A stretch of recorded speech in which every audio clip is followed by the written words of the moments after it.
కూర టమాటా ఉల్లిపాయ అన్నీ వేసి బాగా యాగనిచ్చేసాక కొంచెం సేపు ఆగి రొయ్యలు వేసుకోవాలి.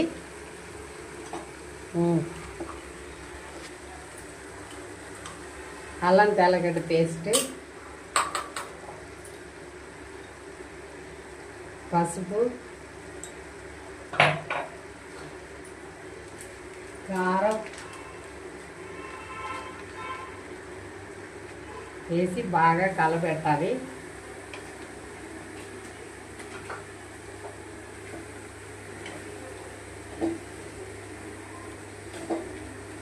సరిపడా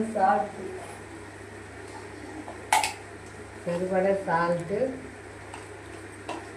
కొంచెం సేపు ఆగి కొంచెం కొత్తిమీర వేసుకొని బాగా కలపెడతా ఉండాలి. లైట్గా కొత్తిమీర బాగా కావాలంటే గరం మసాలా కూడా వేసుకోవచ్చు. నేను గరం మసాలా వేయట్లేదు, కొత్తిమీర వరకే వేస్తున్నాను. బాగా డీప్ ఫ్రై చేసేసాక బాగా దించుకోవడమే అంతే. నా వీడియో నచ్చితే లైక్ చేయండి, షేర్ చేయండి, సబ్స్క్రైబ్ చేయండి.